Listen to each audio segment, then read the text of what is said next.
Welcome to MSP Unplugged, episode number 14, Distribution Simplified. I'm your host, Jeff Halash. This is our live show where we discuss the different ways to run your IT business, whether it's managed services, consulting, break fix, or anything in between. Our show today is brought to you by Instant House Call, remote support that is easy to use.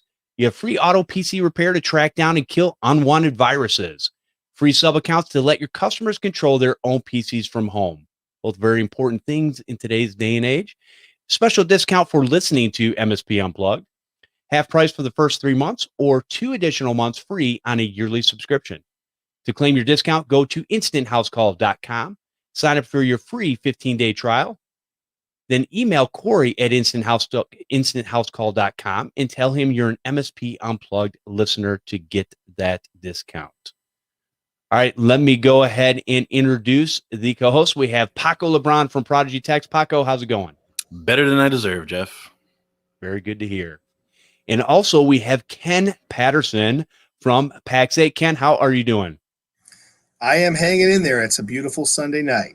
Awesome. Glad to have you here on a Sunday night. So glad that you can make it. And we're excited to hear a little bit about yourself and a little background about PAX8. And I know you've got some great conversation that we've had before the show, and I'm sure we'll continue on with that here. But before we do that, let's go ahead and share a tip or story that we can learn from. Paco, I'm going to shoot it over to you. Yep. So I just want to make sure I point out, yes, John, I did take your catchphrase. So WTF, yes. And we miss you. You need to come back to the show soon. Anyway, and we were just actually talking about you not too long ago. So talk to Jeff about that. That's true. Anyway, I actually have a story for this week, and it's the moral of the story is know the systems you have in place and know your software. I think it was the day before yesterday, I went ahead and was attempting to log into my PC at the office because I needed to grab some documents off of another hard drive that was there. When I remoted into the PC, it looked really weird once I logged in. My double monitors weren't working. It was showing me that Windows wasn't activated, a lot of weird stuff, but it was my system. It wasn't working. So then I was like, man, this just doesn't add up right. So when I went into my, to the details of the system for the activation, I noticed that it didn't no longer said Lenovo ThinkStation. It said some weird Intel, some odd PC. And I was like, man, that doesn't look right. So I look at the specs in Synchro, and it's telling me it's got 2 Intel Pentium J something processors, 16. Anyway, specs are all wrong. I go into my Screen Connect system, like maybe there's an issue with Synchro. I go into Screen Connect, and it's giving me all these other specs mirrored the same way. And it said Red Hat Linux. I was like, okay, something's not right. So in my head, I'm thinking somebody came into the office and ransacked the office. They stuck the hard drive in. They tried to do something. I'm coming up with all kinds of scenarios because it's my hard drive. So I have all kinds of scenarios. So I fly down in the middle of the night, flying down to my office to see like what happened, because I haven't been there for a week, and I'm in a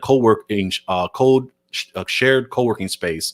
So the front desk have been on limited hours. So they're only there 2 hours out of the day to deliver mail. So someone didn't lock the door behind them? What happened? So I fly down, I open up my office, I walk in, all my stuff is there. So I was like, okay, cool. I don't have to make a claim. I go into the system, and I noticed there was a USB drive in my PC that I left in there. Long story short, that was from me trying to fix an untangled drive. I guess my PC tried to restart, and it didn't. And it had like an invalid boot signature, whatever. Took it out, restarted it. PC came on fine. But then the question became, okay, but what the heck was I logging into? What ended up happening was my system is actually on Datto's cloud continuity for PCs. So what happened was I had a VM that actually I spun up back in March, and I never turned it off. So when Screen Connect and my systems saw that my system was off, it somehow reconnected to the cloud continuity because it's the same system per se, and that's what I was logging into. So A, now I know how it works. B, moral of the story is know what you got set up, and you could probably save yourself a little bit of a heart attack as you're trying to fly down to your office thinking that they ransacked your office, because what the heck is going on? So that's my story for there. That is an awesome story. That is one of the best stories. Unfortunately, it's one of those that you don't ever want to go through, but yeah, I'm sure you learned a lot from the experience, and I'm sure you're not the only one that's ever had that happen to them. Sure, it happens more often than people want to admit, because we all have technology problems from time to time. Yeah, like time was wrong, and it was just a whole big thing. I just could not. And then I think as I kind of started putting things together, I should have realized Red Linux is probably a VM, and there you go. Nice. All right, Ken, what do you have for us this week?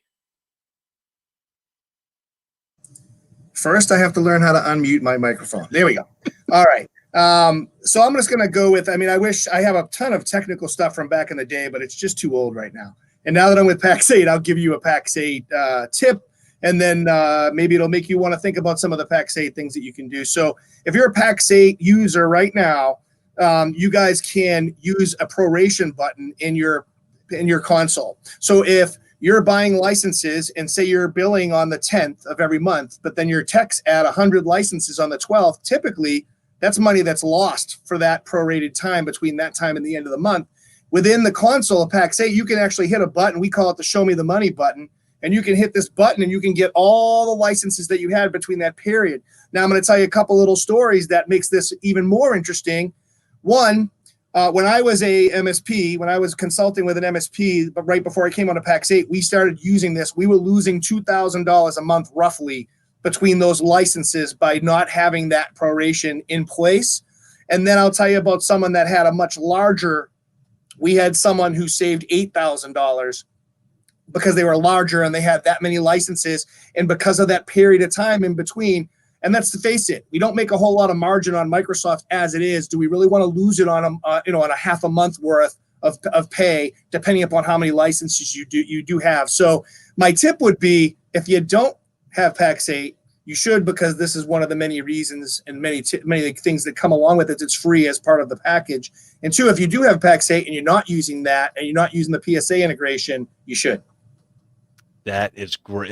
That's a great tip. I'll tell you what, there's probably a lot of money that is lost that people just don't realize on a monthly basis, because paperwork is hard. Nobody likes paperwork. Yeah, and separate from that, there's also a lot of money lost on the back end. People don't think about the rebates on the back end, the money that you get on the other side. And like we talked about a little bit earlier, sometimes people get so caught up in margin that they don't think about the value that comes along with dealing with a company who knows the front end and the back end. And the back end rebates, quick story, won't go too long on it, but I had a friend who jumped over to PAX8, came to me and said, listen, I want you to talk to my partner. I don't want to have to push him. I'd rather have you talk to him. We had a conversation. It was March of last year.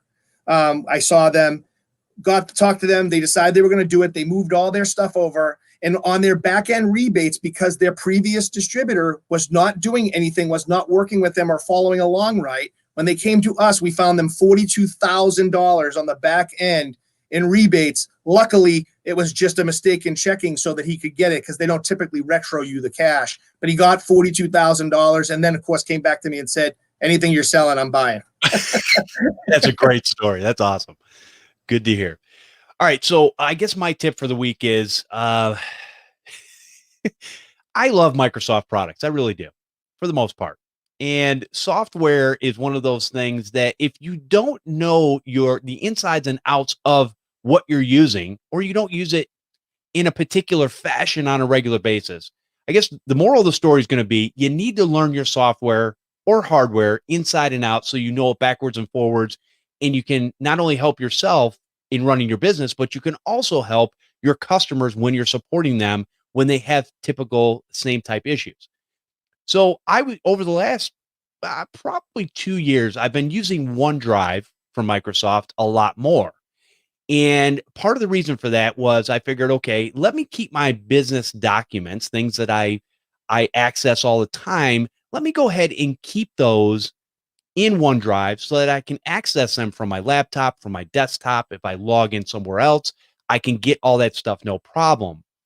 Well, since I've been locked down for, I don't know, the last 3.5 weeks or whatever it's been, I've been doing some digital organizing, and I've talked about some of those last week. But this time I was organizing my OneDrive. And what I typically do, because my wife and I both have Android phones, And although we could use the backup from Google, which does we do that automatically. Google will back up a photo as soon as you take the photo. That's automatic as long as you have it turned on. Notice I said as long as you have it turned on. Most of the time that will turn on automatically, but there's been times in the past where I found that it is not turned on. So what I do is we use Office 365, and my wife has a OneDrive account with her Office stuff, and I have a OneDrive account. And so what I'll do is I will set up the photo share. In other words, what will happen is OneDrive will actually back up the photos also. So Google has them, OneDrive has them. And then what I can do is I can share that to my OneDrive and put it on my personal desktop computer where I have several backups to make sure that we don't lose those things. And then I can pull her, so I don't have to take her phone. I don't have to plug it in. I don't have to do it over Wi-Fi or anything like that. It makes life a lot easier. Well, I don't know why Microsoft does this because it doesn't really make a whole lot of sense to me of why you would even have this. I was doing some digital organizing and I went into OneDrive online. Now, normally you don't do things from OneDrive online. You do it from your computer, your phone, whatever you're accessing that OneDrive folders with. In this particular case, I was doing something and I went there and I think I was trying to set up photos or trying to figure out why my wife's OneDrive was not shared with me anymore. The particular photos or camera folder that they normally would be shared with me. And in doing that, I clicked the Photos tab. And when I did that, what ended up coming up was all these different little weird icons. And I knew there some of them were from my old websites. And I had all this stuff that was showing up. And I'm like going, why do I have why is this all in photos? That makes absolutely no sense. I should just have pictures in here. What's going on? Well, silly me decided I need to clean OneDrive up. So I'm going to delete those from OneDrive.com. Yeah, don't do that. Don't ever do that. So what I ended up figuring out was the file folders that I had for various tools and things that I use or various old, website backups and different things like that. Those were sitting in my OneDrive folder. And that's what it was looking at. I was looking at all these, you've seen them. It might be a little Windows icon that it's fuzzy all the logos, and it's not icons, yeah, thumbnails. Exactly. All the thumbnails and all that little, database stuff. Right. So so I'm sitting there and I deleted it and it all of a sudden, because I don't deal with OneDrive in that way all the time, all of a sudden I realize that I just deleted some of the stuff, including, I don't know, logos from TechCon, different things like that. Stuff. And here's another thing. Here's a tip number 2. There is a recycle bin in OneDrive. Don't prematurely empty your recycle bin until you get done. I've always been a stickler because I will go to customers' machines and a lot of times their recycle bin is full. They use it as storage. They store stuff in there and you're like going, and I pretty much, I don't care because when I do a cleanup on a system, it empties recycle bin. I'm like, I don't know what happened to it. Apparently you put it in there, you didn't need it. So I'm just telling you. And so I don't know why I did this, but I emptied the recycle bin prematurely. And when I did that, I got rid of a bunch of stuff. And all of a sudden it dawned on me and now I'm in panic mode. I'm like going, crap, I hope my 3 backups are working. Luckily, I have a copy of all that stuff that I need. Exactly. I mean, it was photos and everything. It was just weird. I just thought it was something that had gotten drug in there at one point, not realizing it was part of a folder structure. And again, so going back to when you look at the Photos tab and you click on it, it's on the left-hand side. There's a drop-down menu at the top. One, you can drop it down to, it says all. You could drop right below that and it says pictures. You want to make sure that the pictures is what you want, what you're looking at most of the time in there. You don't really care about all because it's going to be a bunch of gobbledygook that you don't need to look at anyways. It's in a file structure and it's sitting. So yes, I went back to Carbonite and also my NAS that's behind me and basically was able to retrieve those files and put things back together. But it took a long time. And the moral of the story is pay attention to what you're doing and know your stuff inside and out so you don't make those mistakes, and don't prematurely empty your recycle bin before it's before it's time. Let it sit a while. Anyways, I was going to say that segment was sponsored by SAS Backup. There you go. back. And I'll tell you what, talk about a situation where getting stuff back like that, it doesn't really matter what service you're using. If I lost everything today, I could go to Carbonite and basically they could send me a hard drive with all my stuff, because the 832 gigs of information would take me forever to download at 10 gigs a piece. And I probably even though this was a small thing, I probably had to download about 60 gigs worth of stuff. And so it took me a while. It's not very fast. Anyways, all right. With that, I do have a positive note here. Actually, that was all pretty positive. It's just think before you do.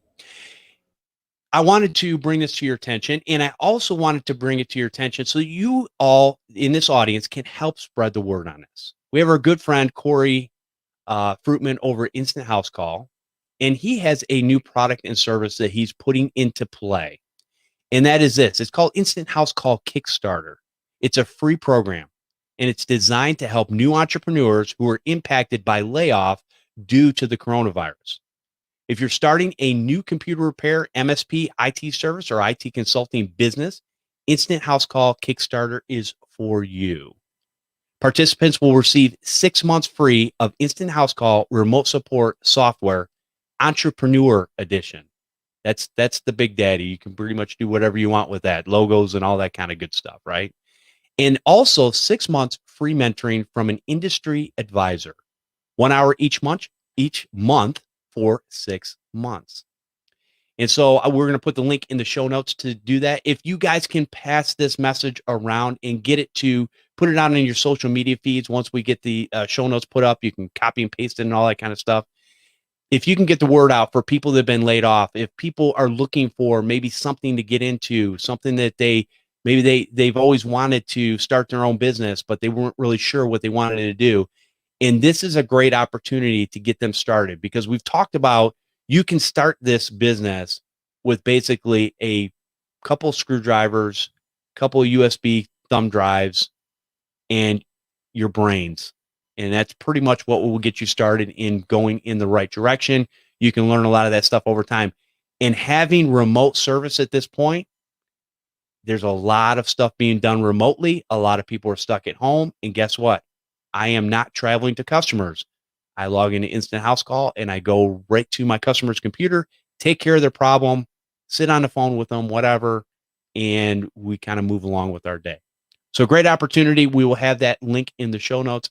Definitely check that out and help us to pass the word around. Definitely appreciate that from each and every one of you. All right. And we're going to take a quick break, even though I've been talking this whole time, and I'm going to talk a little bit more. Unless I probably should have passed this over to Paco. Paco, what is still happening in 2020 this fall? I mean, there's quite a few things that are happening in 2020. What do you mean, Jeff? No. So what you're probably leading to is the TechCon Unplugged 2020, September 25th to the 27th over in Grand Rapids, Michigan. It's still on from everything that we're seeing from here. It is going to be a great time. We had a great time last year.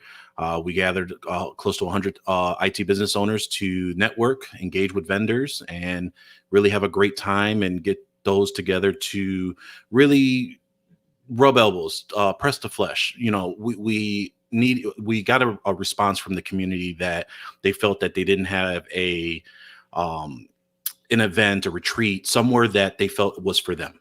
And, you know, that's kind of what I approached Jeff. We created the event, and, you know, everything was kind of set from there. Tickets are $199. There are a lot of vendors that we have so far. We are going to have probably close to the same room rate as we had before, but it's just a great time to get together. And especially after all of this craziness kind of flushes out, I'm sure everyone's probably going to itch to just, you know, talk to your fellow IT tech. And I think it's a IT business owner. And I think it's a great time to really understand where you are, in your current business. And I feel like it's usually not so much the main sessions, because we have quite a few of those sessions that are planned up, and we should have the site updated after our meeting on Thursday. But it's really just talking to one-on-one and getting that valuable nugget, that tip, that being able to get that one story that kind of help shape or give you a spark to get back feeling recharged and really go back to it. Anything else you want to add into that, Jeff? No, you covered everything, man. No, hey, show up, Grand Rapids, Michigan. Get your tickets today. Tickets are still on sale. And if this event does not go off for whatever reason, we can refund tickets and all that kind of stuff. So, and we're probably going to engage the community here shortly and find out. We're going to wait a little bit, but we're going to find out the engagement as far as what people are thinking, what people are willing to do after all this kind of calms down and normalizes for whatever that new normal might look like. I just used a stupid Facebook term that people are using all over the place. Can't believe I did that. I think what Jeff is trying to get at is specifically, we did this event for you guys, and right at the end of the last event, we asked everyone if you guys wanted us to throw this again, and everyone said yes, which is why we're doing it again. So we're going to re-engage, kind of understand what is kind of going on with everyone that had engaged in us and throwing this again. And as Jeff mentioned, if you've invested in ticket prices, purchasing a ticket, or if you're kind of skeptical on buying a ticket because you just don't know how things are going to go on later on, understand that, once we get to the point where if we do have to call the event off, everyone gets their full refund. There's no nickel and diming from us. We are specifically doing this for you. And as we've mentioned in last year's conference to this, the ticket price is really just, you're paying for your food. So, you're paying for your food, you're paying for the alcohol, and it's just a great time. So you just got to pay for that and your room stay. I am still getting the paperwork finalized. Jeff sees me going back and forth with the airline that I'm getting the discounted flights for you guys. I'm waiting for them to get it signed so I can announce to you who the airline is. United Airlines is one of them, but I'm waiting for the other one so I can announce that for those that are holding off purchasing their airline tickets. Very good. All right. Thank you, sir. All right, let's go ahead and go into our main topic. And I want to reintroduce Ken again. And Ken, I want to basically, can you give us a background story of where you came from and how you got to be at PAX8? And you can indulge as much as you want. Be careful what you ask, Jeff. So I, as a lot of and some people who don't, I was an MSP for over 20 plus years. We were doing managed services, and I like to pretend that we knew what we were doing, but we didn't know we were doing managed services back in 96, 98. We did have a PSA tool, which was very rare.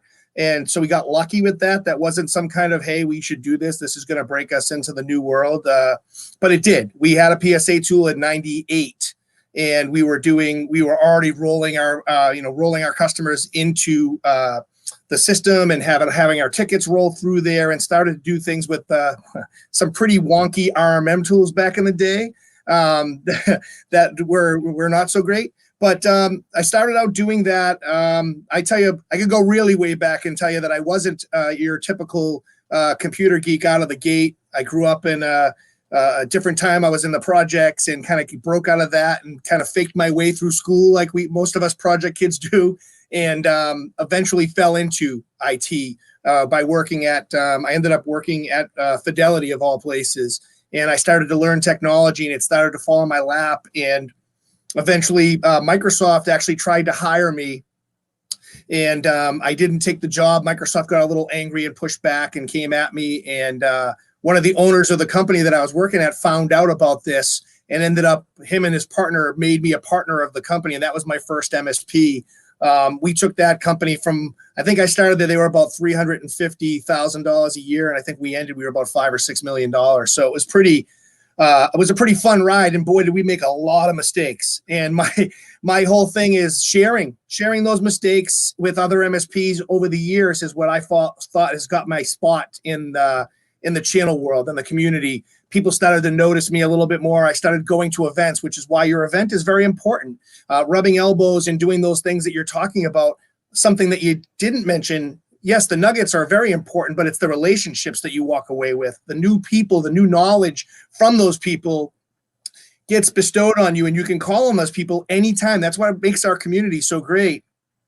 And so over time, I was just consulting with MSPs. I had sold my MSP an unorthodox sale. I'll tell you that later. We'll talk about that offline.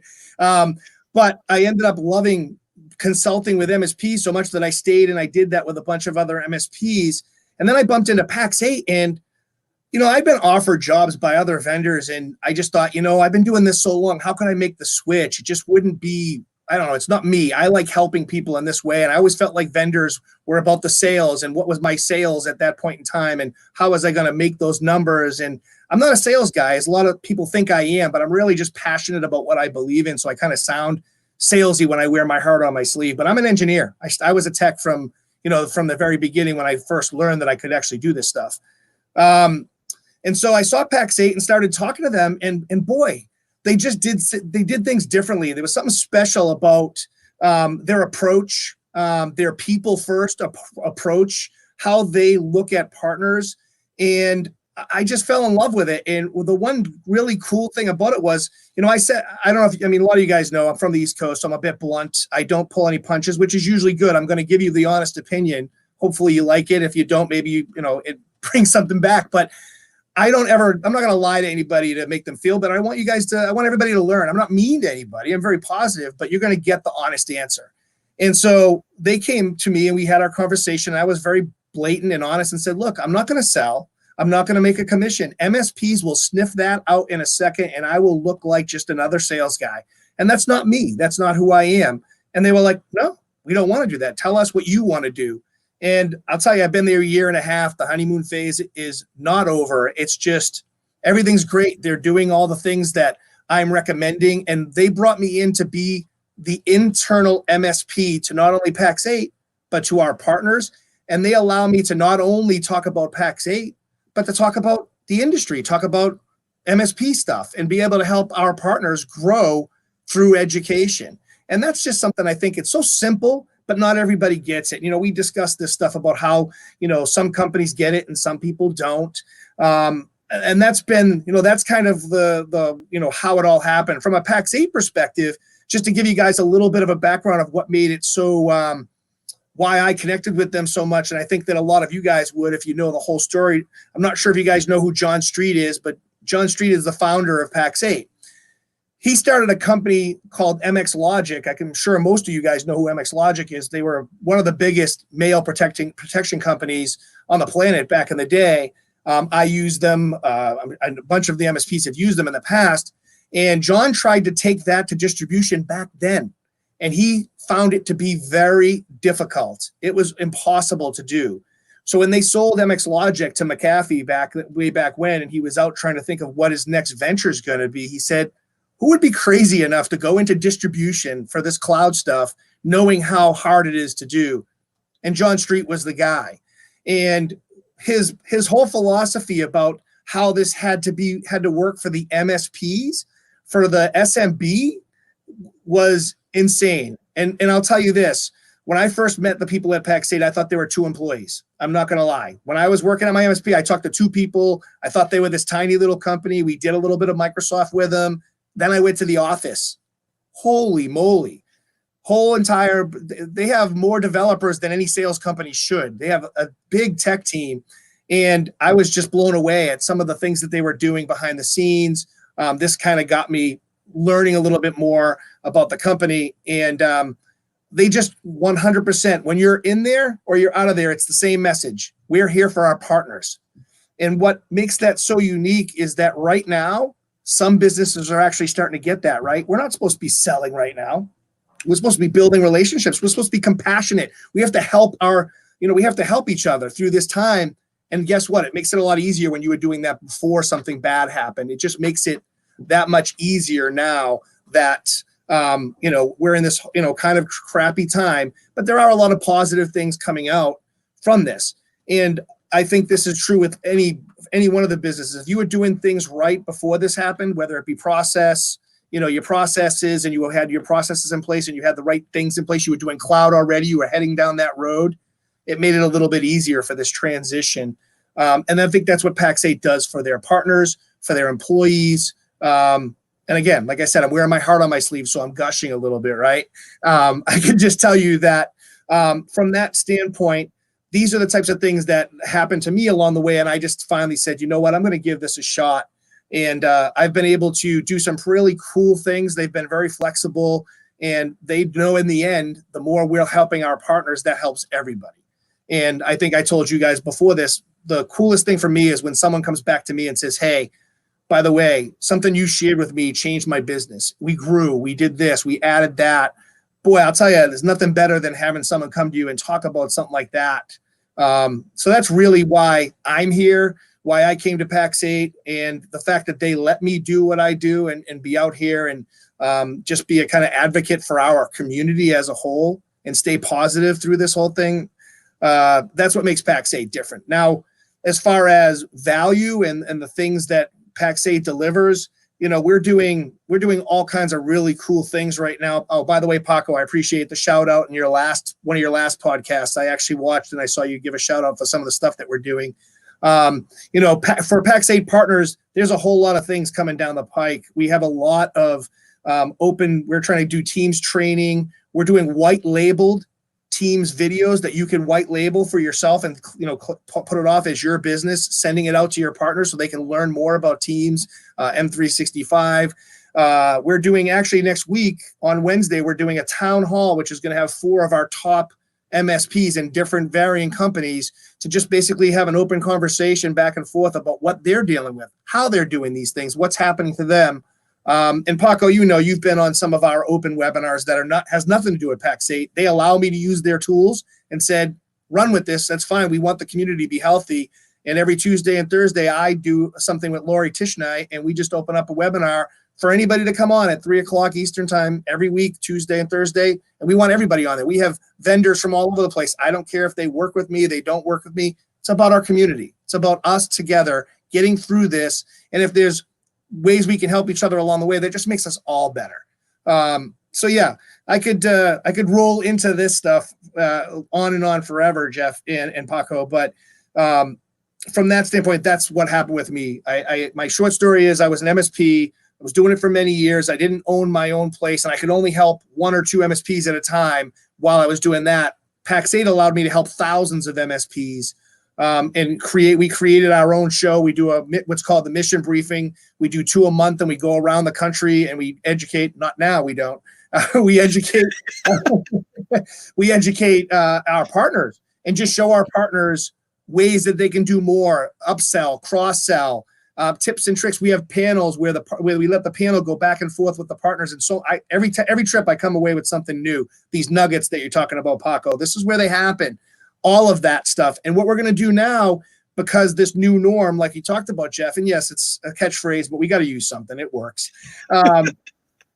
With this new way of doing things, we're going to actually take mission briefings and we're going to still deliver them to our partners, and we're going to do it in larger groups instead of just the one city. We're going to do it for regions, and we're going to be launching those very soon. For our partners who are in certain regions, we're going to actually do a full-fledged 6-hour mission briefing, broken up into sessions with breaks and everything, so that the owners and the sales managers and whoever who want to learn about upsell, cross-sell can get that.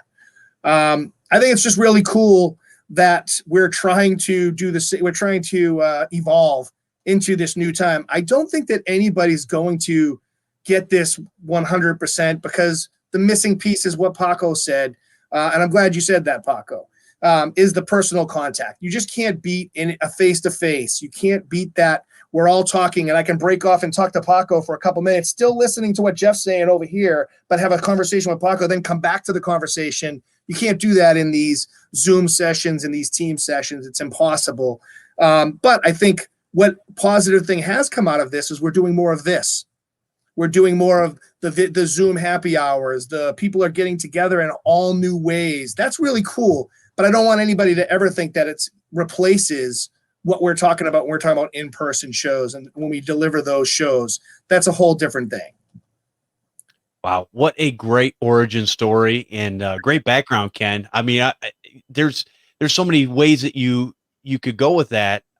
It's just awesome that you have such a background, and you can tell that you have the passion to help the people out there.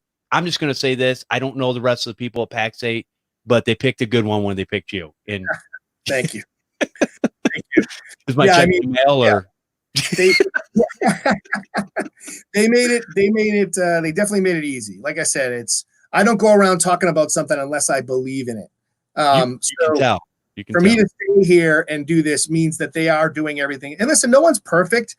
I've seen them make mistakes, but I've never seen anybody do more when a mistake happens than Pax8. I'll tell you that. From behind the scenes, seeing some of the things, I get the emails behind the scenes, or actually now I'm the one sending the emails because I am another resource, and a lot of the MSPs know me and trust me. They'll send me a note and say, hey, can you help me out with this? And usually it's something quick and easy, and the guys jump all over it. So again, no one's perfect. It's how you deal with those problems that separates you from competition or whoever. Exactly. Well, with that being said, let's go into there's probably a lot of people that know what Pax8 is, but there's probably a lot of people that maybe don't know all the things that are included with Pax8 and what they actually do. So can you kind of give us a background of the company and what it is you guys offer the business owners out there? Yeah, absolutely. I'd love to. So the easiest term, right, is people talk about distribution. But of course, the minute you hear distribution, you think about your laptops and your hard drives and the things that get shipped out. And honestly, there are companies that do that really well. Some of our competition that I won't mention do that great. That's not what Pax8 is. Pax8 is the software version of that, or the cloud version of that, right? When you need cloud licenses, that's what Pax8 distributes. But on top of just being some company that distributes the software, we have all the things behind it, the technology behind it. Our team has built a console that basically does all the management of this, and some of the things we talked about, that show me the money button that we discussed, where you can do that proration piece, where it takes your inventory in. It takes every license that you do goes right into your agreements and your PSA tool, the PSA integrations, all free. Pax8 does not charge for any of these things that come with when you're a partner at Pax8. So from day one, you sign up with Pax8, you get the PSA integration. Our guys get on, they set up your PSA integration, and you're done. You're ready to start doing licenses. And that's what separates us as far as when you're actually going out and getting these licenses, you can click a button. I need 20 licenses, and that's going to carry right over into your system, go right into your agreement, and go right out to your billing. It's such a streamlined process. And, one thing that somebody mentioned along the way is it's like, Amazon is to people who shop, but for cloud software, right? They can go out, they can select their things very easily. There's no hassle. They know what they want. They click on it, and boom, it comes through into the system, and you can be assured that it's going to happen fast. And then some of the other things that are more streamlined by what we do is our billing. I know this firsthand. I used to get my bills from these other guys, and they were this thick. And when you roll through the invoices, you would find customer A is on page 1, customer A is on page 20, customer A is on page 30. It's spread out because every time you bill, they would give you a different one. So when you look through their invoices, your customer may have an invoice all over this 50-page document. And my bookkeeper and my controller was not happy with me when I was using those and getting those invoices, because they would spend hours going through their bills. Pax8 does not do that. It's by customer and by product, by solution, and then licenses under each thing. It's very streamlined. It's very easy. I actually have a small little story about that. One of the companies I consulted with, this guy said to me, "I'm just going to switch, Ken." And I'm like, "Don't you want to talk to your wife?" And he's like, "Well, we'll just do it." And I'm thinking to myself, she's going to kill me, and then she's going to kill him, because he didn't even talk to her. He just said, "Listen, we're moving them all." And he had a good amount of licenses, Azure and Microsoft. And I'm thinking, I don't think it's a good idea. And I'm not trying to talk you out of doing it. I just think you need to talk to your wife before you make a decision like this. Well, they made the call, they made the change, and I'm at an event, standing at the booth, and I look, and she spots me. We make eye contact, and I'm like, crap. He's coming across the floor, and I'm just standing there. The guy next to me is like, "What's wrong?" I'm like, I don't know if I should move or stay right here. And she kept coming right at me, and she gave me the biggest hug. And I was like, whoa. And she's like, "I got to tell you, what that decision you made, I'm kind of angry that my husband made that decision without talking to me, but you saved me 6 hours a month of time going through invoices. We just did our first full month on Pax8, and you saved me 6 hours a month." think about that when you're controller of your office, or even if you're a much smaller company and your wife is doing the books and in control of all that, and she can save even an hour or two. You don't think that's putting everybody in a better place when they're not wasting their time chasing that type of stuff? So between the provisioning, that's super easy, press of a button, and we're finding new ways to do that provisioning every day. It's crazy how many engineers we have that are behind the scenes working on stuff. And everything we do is based on our partners' advice. We don't just say, hey, we're going to make a change and roll it out. Every change comes from the stuff that we get from our partners. We have a partner advisory board. We reach out and ask people. At every event, I'll have polling questions. We take those polling questions, bring them right back to our engineering department and let them know, hey, these are the things that they want. And you'll find that some of those updates happen in the next month in some cases. So it's a lot different in that, listen, it's frustrating. It's very frustrating to do distribution in these other ways where you're a number and you try to call back, or you get a license, you put it in, they tell you it's wrong, and then you spend hours chasing that down. When all that goes away and you're saving all those hours and you're getting all the value, and then on top of all that, you're getting free training, and we're finding ways to work with you to build your clients, it changes the game. And that's what Pax8's doing, right? We're disrupting distribution by the things that we're doing, because it's a whole different way of thinking. I think it's easy if you think about it, right? You're just being good, you're being smart, and you're making things easy, but that's the way we're doing it. And if you remember, Pax8 started out with, we want to be your wingman, right? And it's a cool idea. And the wingman thing, it really makes sense, right? Everybody talks about, hey, I'm your wingman, I got your back. Well, now we're trying to show our partners how to be the wingman to their customers. And we're trying to enable them to do the same thing that we're doing for them. So it's an ever evolving thing, and we know that, and we're constantly trying to change and make it better for our partners.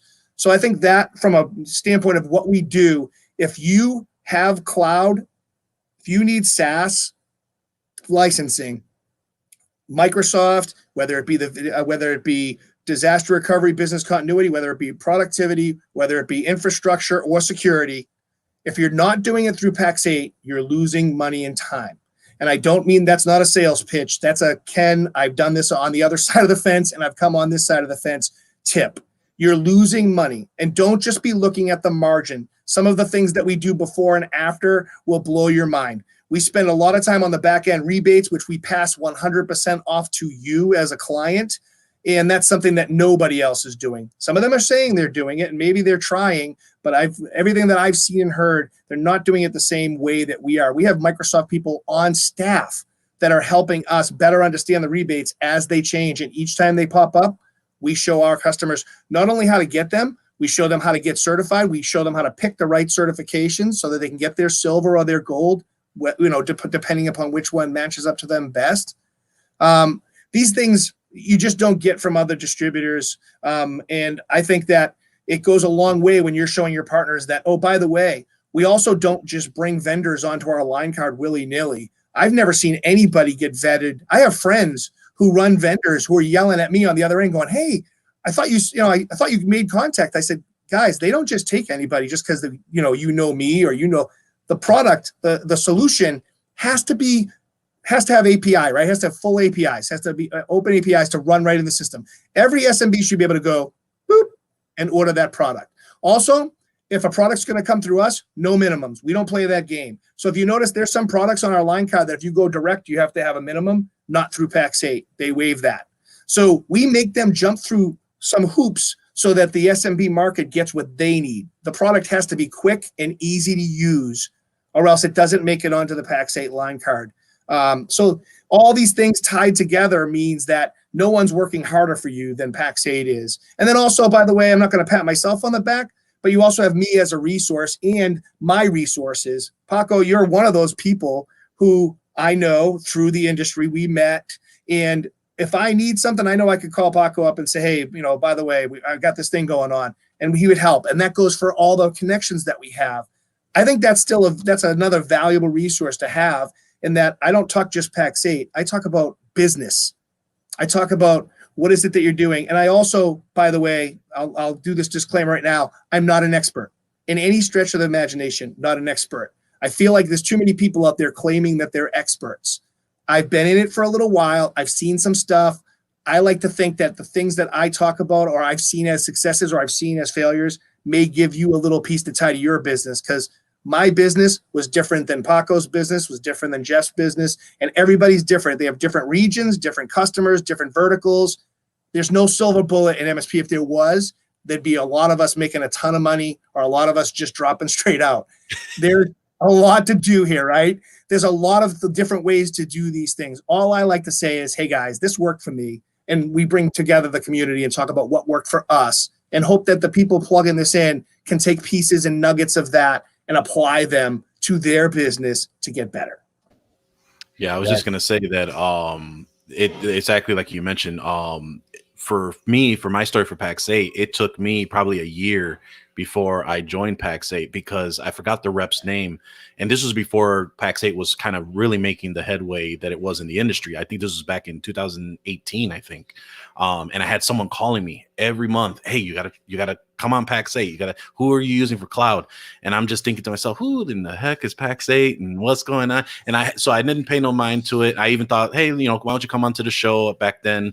When we were a CRP show, and then Synchro had the integration with PAX 8, and I was like, huh, okay, and that caught my attention, the PSA integration. Then I started to know a little bit more. Then I started talking to Logan, who's is my rep, or was my rep. I think he got a promotion now, so I'm probably with someone else now. But Logan kind of walked me through the whole thing and understood, and exactly like the motto of PAX 8 said, having your wingman. I mean, all I did was ever just talk to Logan, and Logan was my onboarding rep, and technically I should be calling support, and I tried to do that as much as possible. But whenever I needed something, he was always there. He always caught up with me. He always checked in, see if everything was going good. And that was just kind of that relationship to make sure that everything was set up and everything was going good properly. Then I met Ken back in DattoCon, and I think after our first talk, just back and forth, he was like, hey, here's my number. I'm going to text you. We're going to chat a little bit later on some other things we're talking about.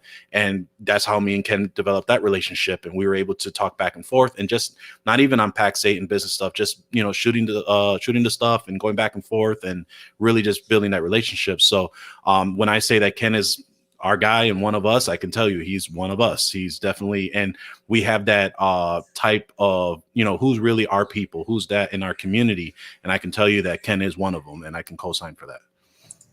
I appreciate that. And that's all I want. Honestly, I want to and we should all have that, right? Want to make sure that we're all being real to each other and we're trying to help each other out. And look, I'll use the old boiler room line, it's not for everybody, right? I'm not here to push everybody onto PAX 8. My thing is, if there's a fit though, don't go running looking for margin. Don't go there's so many more things that are more valuable than margin, just the same way as MSPs are trying to sell to their customers and hoping that their customers see the value in what they do and they don't let some guy come in and undercut them because they're lower price. It's all about the value you deliver, right? The solutions. Are you providing solutions to their problems? And we try to educate the MSPs on that as well. That relationship should flow right across, right? From the vendors through the distribution to the MSPs to the customers, the end client. It should be the same thing all the way across, that same value proposition. We're talking about value here. We're not talking about dollars and cents. We're not talking about, hey, I want to pluck these things out of here because I don't want to pay $200 an hour. I want to pay $100 an hour or per user or whatever. The way that you do that is you build value. This is the solution you're getting. We're not talking about the price. Now, obviously, if someone's gouging you, that's different. But if the value is there and it's solving a problem, what's a few points if you're getting all that back end value and all the things that are probably saving you a heck of a lot of money than a couple of points of margin? That's a good point, because I think a lot of people forget that they have time is a lot of times worth more than money. Just use times redundantly, but so you can't get back time, right? You can always make more money. And I think a lot of people forget that aspect of business. You don't really want to be doing this business 18 hours a day. Because if you are, there's other things in your life that are suffering that are going to be way worse down the road that you're not going to be able to fix, versus, hey, let me figure out how to do this. Let me figure out how to streamline this. And it sounds like, now, how did PAX 8, because obviously you're a guy from the trenches, you came in and you understand the whole MSP, you were consulting and all that. How did PAX 8, when they first started, figure out, hey, how are we going to do this to help the community out there? What was the driving force behind that? Well, like I said, it started with John Street because his MX Logic tried to do this on the other side and bring their product through cloud, and it was painful. They didn't understand monthly recurring. They didn't understand the whole, you pay with credit card and every month it hits your card, and they made them sign a contract every other week or something to do that. It was painful. So it started right with our CEO, right? And usually the better companies, if it starts right at the top and trickles down the right way, it makes it a heck of a lot easier, right?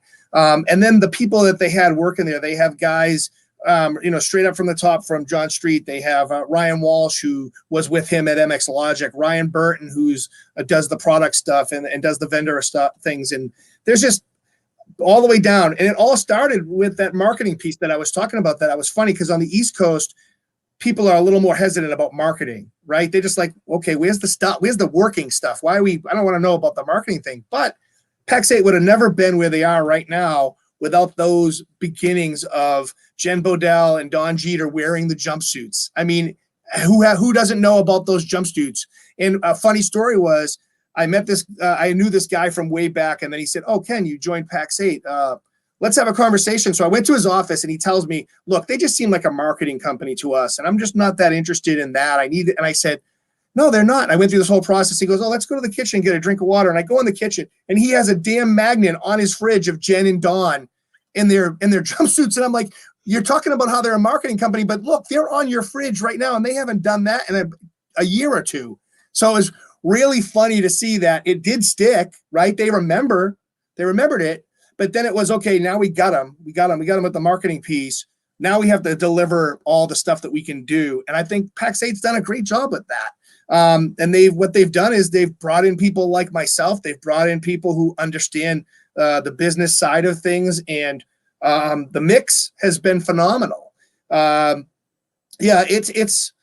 It's interesting to see, but I'll still go back to, it's John Street at the top, and then every person that came along below that, it just trickles down. There's nobody in between trying to side rail this or say, we probably should be trying to make more money, or we should be trying to do this. Or John knew right from the get-go, if we take care of people, we build their business and they grow with us, in the end, it's going to be better for everybody. And the company is going to, the name is just better, and everything just kind of blossomed from that.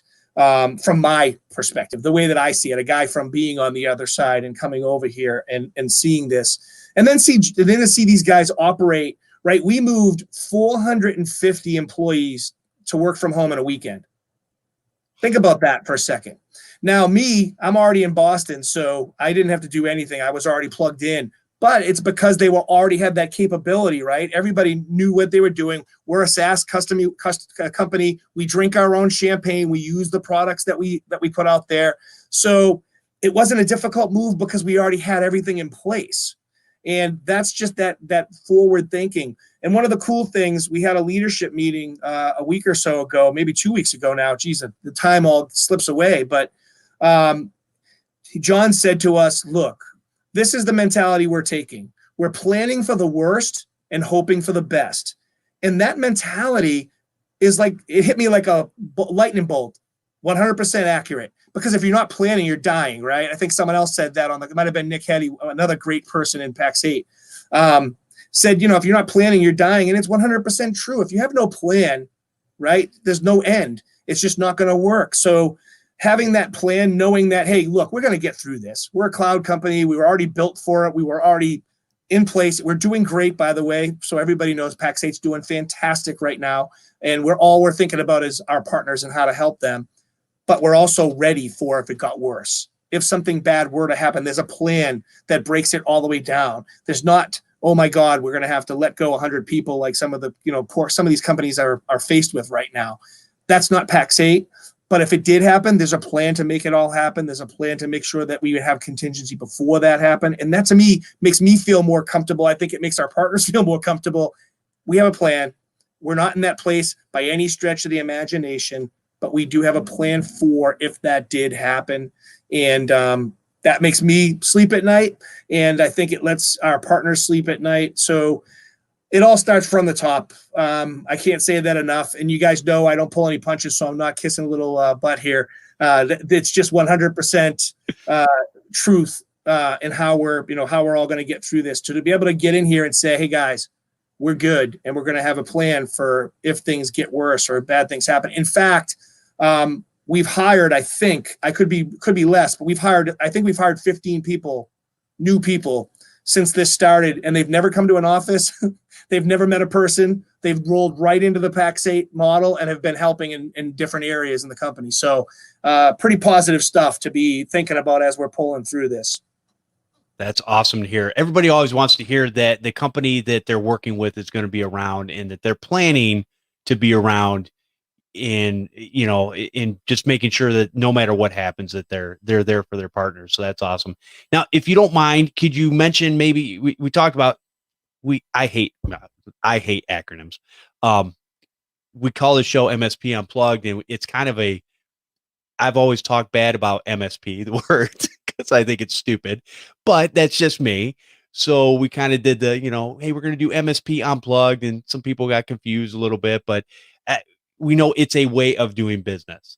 But when it comes to software as a service, or SaaS, as you have said, what types of software do you have available through Pax8 right now that, maybe people aren't thinking about, or maybe people don't know that you guys even have available? That's a good point. So again, without getting into actual vendor names, and we have to be agnostic, right? We're a distributor. So I'll talk about the technology itself. One thing that we do at Pax8 is we talk about solutions rather than product. So I think that makes this a little bit easier in that we separate our stuff in our side of the business, the distribution side of the business, into buckets right now. And we have 4 buckets initially. We also are starting to do the telco stuff, and that's a whole other animal, whole different show, Jeff. Okay. But we have it separated by PICs, and PICs is productivity, infrastructure, continuity, and security. Those are our 4 buckets. So the most important ones now that we do a lot, DNS filtering. We have a lot of email protection, whether it be encryption, whether it be spoofing. We have phishing products that do specific phishing and do it at a higher level. Next generation AV from all those things. And there's things that we don't have just in general that people should have. MFA, 2FA, those are things that people should be talking about right now. SaaS backup, as we discussed at the beginning of the show, something that's helped Jeff out here as he was messing around in his OneDrive. Exactly. Productivity tools, we all know are very big right now. And then I can mention that as a product. Microsoft, having Teams, having M365. And listen, I'll tell you this right now. If you have clients on an E3 license and it's Office 365 right now, move them to M365. It's the same price, and you get a hell of a lot more of security and a lot more tools on the back end. I won't go into all those details, but I will say that it has a lot more security layers, a lot more products. And what some MSPs or some companies are afraid of is, well, if I get all that, I have to install it all at once. You don't. You don't have to install any of it. You can just switch them to M365, have some of that stuff in your back pocket. And then when they say, oh, we want to do MDM. Oh, well, guess what? You already own that. We just have to do a project to install it. It's Intune, and this is what we're going to do and how we're going to roll out MDM to your stuff, right? We want to do, any other level of, they want to do something with SharePoint, or they want to do something with Teams. Guess what? They own it. Now, this makes every IT provider, our MSP, more sticky because they have this long plan of rolling these things out over the course of a year. You don't have to install them all at one time. And it just makes you look more like the consultant. You're not trying to just throw everything at them. And by the way, they're going to say, wow, we bought this product way back when. It has all this stuff, and we don't ever have to buy another piece of software to do all these things. So from that standpoint, Microsoft is skyrocketing with that type of stuff. And quite honestly, it's rightfully so. And like I said, we drink our own champagne. I have teams set up here. We have all these different groups, and there's so many different things about learning how to set these groups up, connect with each other, and do all the different things that it does. And we do a lot with training our partners how to do that. We give a lot on showing them how to train their customers on it. One cool thing that we have, I mentioned initially, is we also have pro services. And it is not a profit center for us. It's something that we did out of necessity because our partners kept saying, geez, I have all these migrations, or I have these Azure lift and shifts, and they just didn't know what to do. Our pro services team is incredible. We charge this ridiculously low price for depending on which thing you do, and you can mark it up and make money. And we call it, I'll give credit where credit is due. Ian, one of my friends, Ian, gave this term mailbox money, where basically you have Pax8 do the work for you, you collect the cash, and it lands in your mailbox, right? That money just lands in your mailbox. The beauty of that is you don't want how many people, I mean, Paco, tell me you guys love doing migrations, right? Email migrations, yeah, thank you. Email migrations are the worst. So why not, instead of having your engineers or yourself sit there in front of email migrations and watch it and do all the things, let Pax8 do it. Let your engineers or you do other things that are more productive. And now your business just expanded just by doing that alone. And on all of this, our guys will do it for you and be that extension, do it with you so you can learn how to do it, or train your guys so that they can just take it right out of the gate and go from there. That's how flexible we are with this. This is not a profit center by any stretch of the imagination, but our team is rock solid, and we're just trying to find new ways to help our partners get off the ground and grow. So now is an excellent time to be starting out in the MSP world, even if you're small, because you don't necessarily have to have this full-blown team. You get on to Pax8, you connect up with all the tools, you start to use the tools, you use the pro services team to do your migrations, you use them to do, you can get some Azure projects. That's pretty good for a new business, right? Have some Azure projects under your belt, and boom, you're starting to expand without actually having the head count to do all that.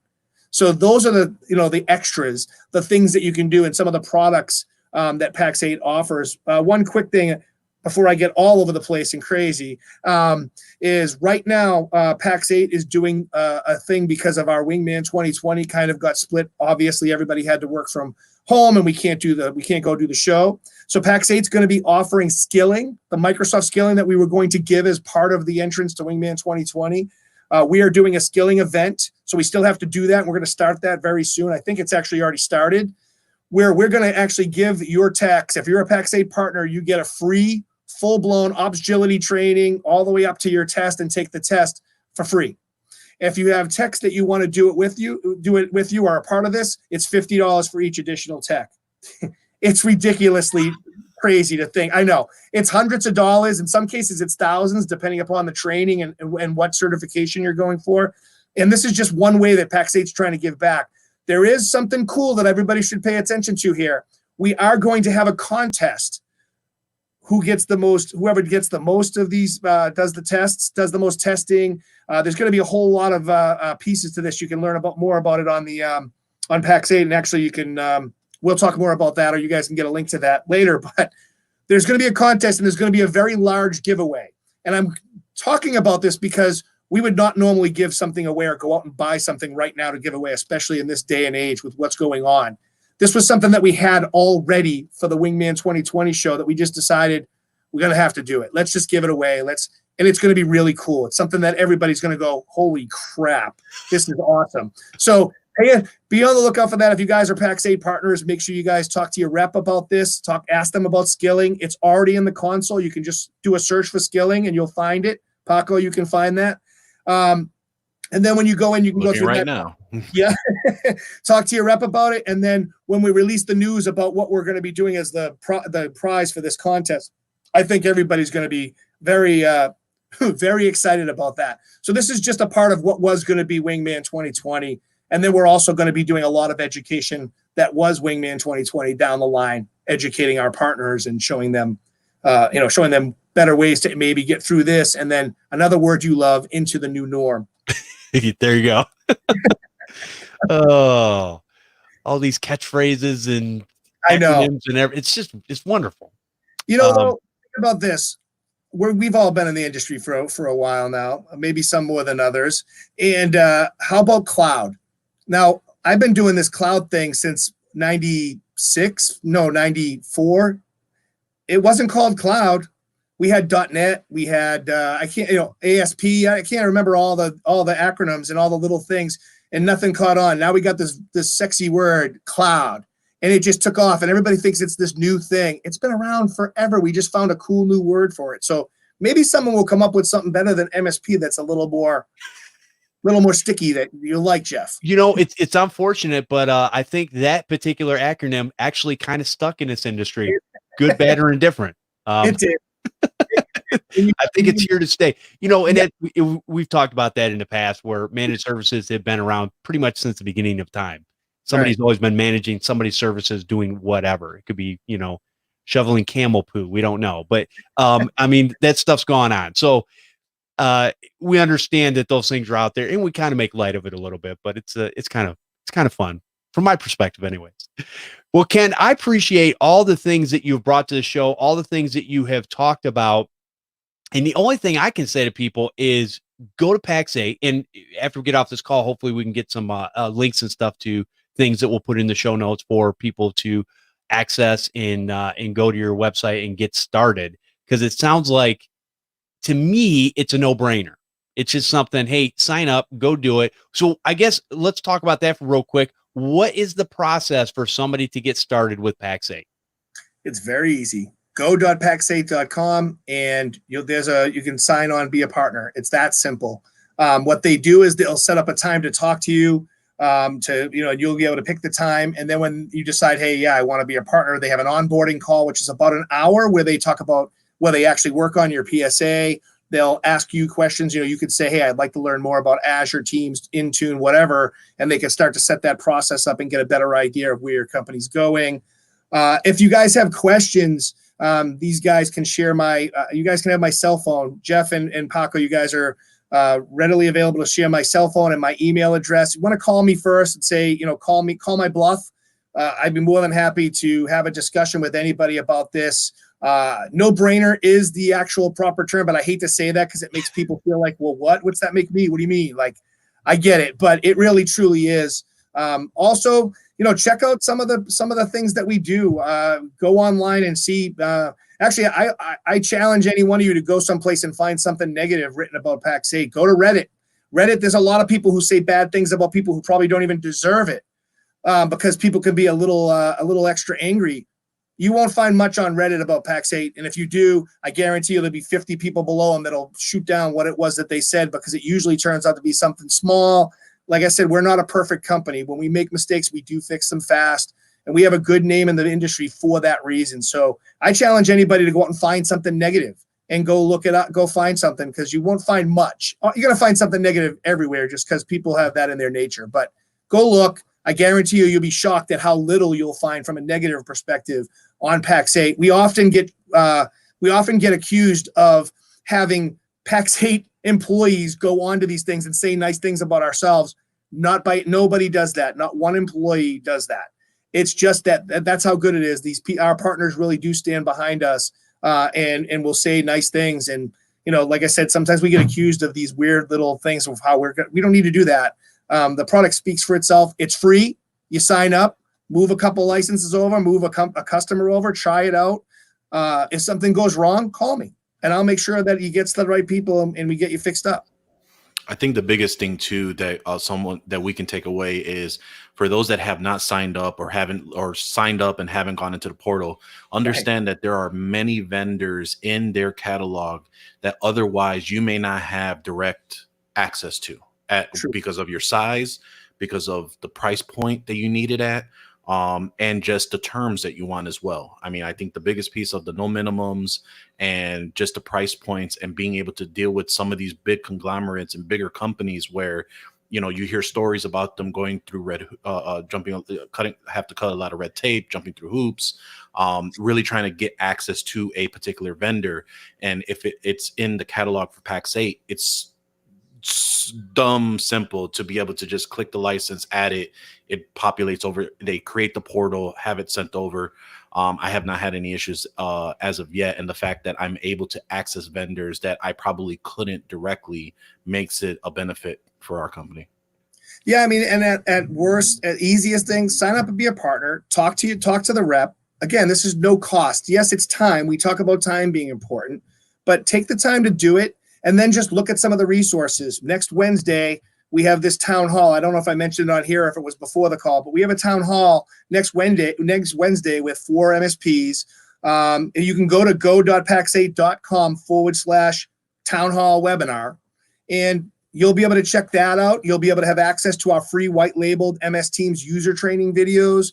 Check out some of the resources. You're going to get a sense of the things that we build for you to use to make you look like the wingman to your partners. I think that all will speak for itself. And you don't have to spend money. You'll spend a little time getting to know it and use it. And then don't get stuck in the weeds and then forget about it, because that'll be the worst thing you can do. I do 100% believe if you're not using Pax 8, you're throwing money out the window. There's so many opportunities for us to be able to bring that money to the forefront, show you how to get that, and then also show you opportunities to get more down the line. Well, this is definitely the time to learn new things and educate yourself, because most of us have that an abundance of time at this point, myself included, whether you like it or not. And so that's a good thing. And I know there's a lot of people that are still working as far as in the IT industry, and we're essential, right? So that's a good thing, I guess. But so anyways, I just want to thank you, Ken, for coming on the show and talking with us and explaining all what Pax 8 is, giving us your background story. It's been a blast. I can't believe we're over an hour and 10 minutes. I'm like going, wow, time just like flew by. So that was awesome. Appreciate it.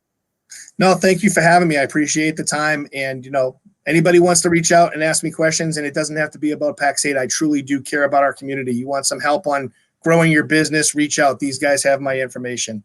All right. We'll do. We'll definitely put that out there. Paco, if people wanted to find out where you're at and what you're up to, where would they go? Oh, well, this fine programming that we have every Sunday at 7:30 Eastern Standard Time.